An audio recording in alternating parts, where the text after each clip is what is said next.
Hello, my name is Neo. In this video, I'm going to be working on this XXL teal set that I thought was pretty cute for fall. I got these acrylics at a local nail supply shop, not beauty supply, nail supply shop around my way, and wanted to play with them. I thought the colors were really cool and appropriate for fall. So first things first, I am working on an ombre, a two-color ombre, so this kind of turquoise color, and then I'm gonna ombre in a darker teal color.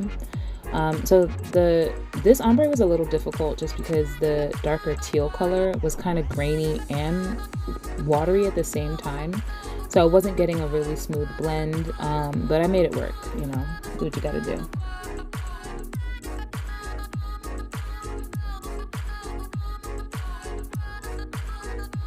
As you can see here, it's like right when I tried to blend it down, it was so watery, it just kind of like rinsed all over that turquoise color, the lighter color. So that was just annoying. It wasn't like a creamy acrylic powder that would give me a nice blend, and I figured if I kept working it, it would just keep staining the lighter color. So I do go back and after everything dries, blend in again just so that the transition is smoother and we do get that turquoise color.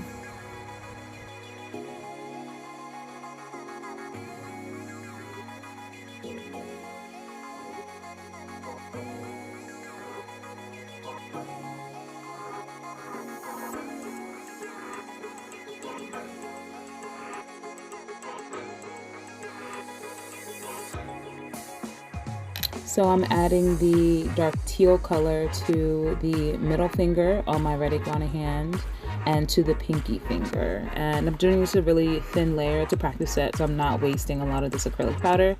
And I'm gonna clear cap anyway, so just adding it for coverage, and then I'll get to the next step.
So this next color that I'm going to be working with is by the Red Acrylics, and it's a color called Tara Ui, I think is how you say it. And this is, I think, one of my favorite acrylic colors, excuse me, of recent. Like, it's a nice, it makes me think of oatmeal.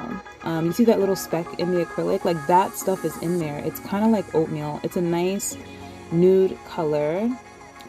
It's nice and warm and brown. It's slightly sheer. It's really good on darker skin tones, but it has like these weird, like, you know, if you've ever used like a face scrub, it has like those particles in it, and it looks like oatmeal to me. I think it's just a really pretty color, and it glows in the dark. So I wanted to try that on this practice set, and I think it came out great. I'm definitely going to try and use it a lot more.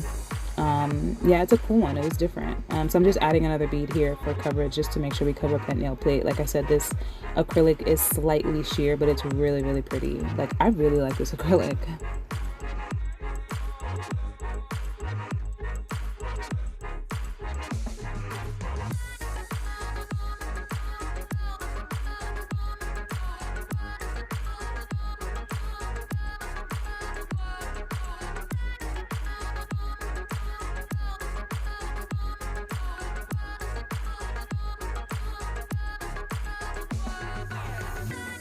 And I'm clear capping with Young Nails Core Clear on all of the nails, especially on that ombre, because I mean, I had to work hard for that one, but just clear capping, nothing too crazy because these are practice tips. So, you know, just cap how you can.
And that's what my nails look like afterwards. I try really hard to maintain the shape so I don't have to do too much filing. I'm going in with a 100-180 hand file, and I'm just refining the shape. I mean, it is hard to file on these practice hands if you do not secure the nails down, especially with these XXL tips. They were just so long compared to the hand. It was interesting making this work, but I did what I could. So I'm just filing, making sure that everything is nice and clean and sharp, and then I'm gonna go in with the e-file in a bit.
And with my e-file, I'm just smoothing out the top of the nail, like the length of the nail, in case my acrylic application wasn't very smooth. I'm also going around the cuticle area of my practice hand. I'm using a medium carbide bit to do this, just because I figured it would help to debulk faster if I needed it to. But I don't really have to do too much because the acrylic application, especially the clear cap, was pretty smooth. So this is just, it's a bit that I don't use often on clients. So, I may do.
And now for the fun stuff, I'm adding some bling gel to this nail. I'm gonna work a 3D flower on this teal finger, but I wanted the center of the flower to have chunky bling on it. So I got these really pretty champagne colored gems, but they are not flat backed. They are pointed on the back. So I had to get creative in how to apply this. So I'm using my bling gel. I'm topping it with a glossy top coat.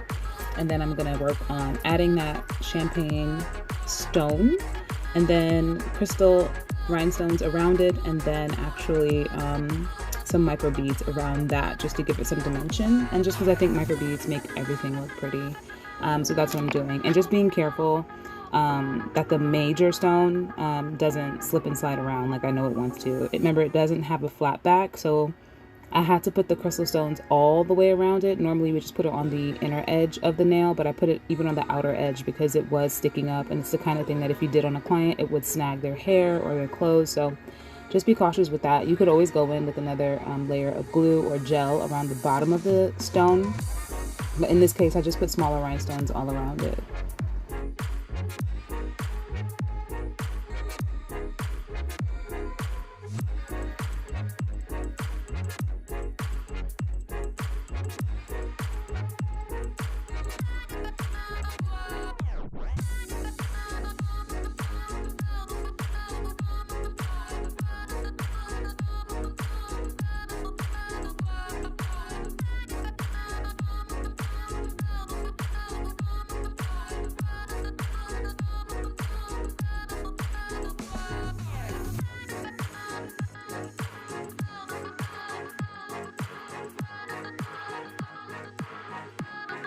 And it looks so good, you know. So after this, I am moving on to the nude nail. I am putting again another layer of bling gel and top coat, and we are just gonna bling down the length of the nail with some crystal rhinestones, some Swarovski dark green rhinestones, and silver charms. And then I'm using rose gold micro beads because I thought the rose gold would help to tie in with that crystal, that champagne colored crystal I put on the other finger. I just thought that it would look nicer than using all silver on the nail, and it kind of came out good.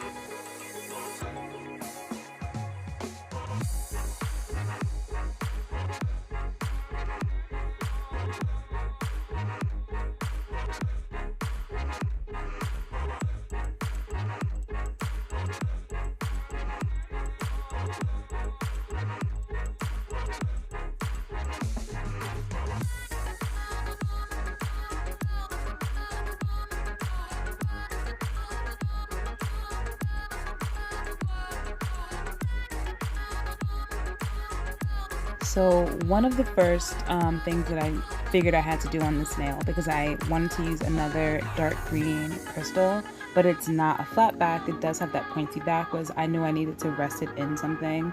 So as you see, I'm gonna place a silver like circle charm, and in my mind I thought that this circle was gonna be able to, you see I'm putting a lot of top coat in there, just to give it something to hold a lot of product so that the big stone will fit in there, and it kind of worked out great. I do go back in the end and add a little bit more of the bling gel. It is a no wipe, so I wasn't concerned about having to wipe afterwards, but in that circle I do layer a lot of the bling gel and top coat, just because the big stone that I'm going to place there is not a flat back, it is pointy, and I know that it's not going to lay like upright on a nail. So that's what that big circle is for. And then yeah, I'm just blinging down the length of the nail with rose gold beads and crystal stones and silver charms.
And like I said, I really wanted this stone to stand upright, so I'm adding even more of the no wipe bling gel, just so that in that circle charm, that stone will have to stand up. And I think it came out pretty good. So I did what I had to do.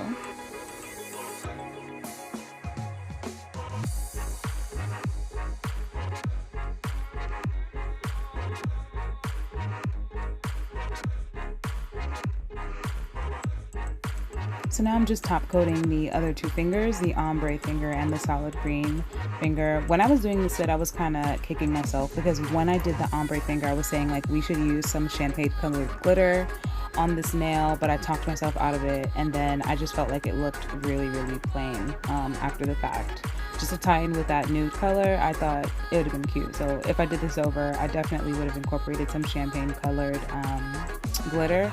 But it wasn't too bad. So I'm just top coating the length of the nail with a glossy top coat. I'm going to cure for a full 60 seconds. And then we'll get to the 3D flower.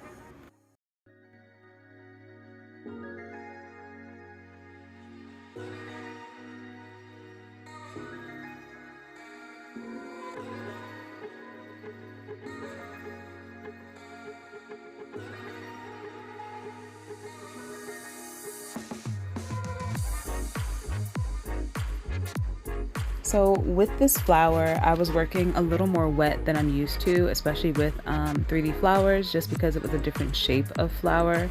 Normally I like my beads to be slightly dry, but because I knew I wanted to drag the length of this petal a bit and work it, I just had to remember to use more of a wet bead and then work it while it's on the nail. That's what I would suggest for this type of flower, and you see it all over the place.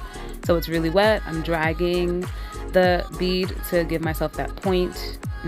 Drag your brush, like the tip of your brush, down the length of the bead, and then you can go ahead and start pressing. And until the bead is dry, you can continue to press. And I kind of like the look of the green coming through the flower. After doing the two opposite sides, I go for the middle petal. I'm doing 3 on the side, so the middle one. I think it's good to not do petals that are close to each other, just because if they're still wet, they will bleed into one another. So just working beads one away from the other. So I worked on the bottom, then the one at the top, then the one in the middle, and then the two sides. And just pressing them until they have the shape that you want. Remember, with this acrylic, if you're doing 3D flowers, you can always scrape off a petal if you're not happy with it. And I thought this came out pretty good. So what I'm doing now is trying to add some more dimension to the bead. What I first did was dip into that brown color, but it just got washed away with the dark green that was underneath. So I'm actually taking that Tara Ui color and just painting it kind of at the top of the petal so that the petals look brown and then they fade into the white. So I just thought that would be something cute to add. And that's pretty much it for the set. I think that the flower and the bling is the whole, it's the star of the show. The acrylic colors were pretty cool. That dark green is not friendly to ombre, but this is what they look like. I have another photo and then an action shot for you. If you enjoyed this video, let me know, like, subscribe, and I'll see you in the next one. Bye.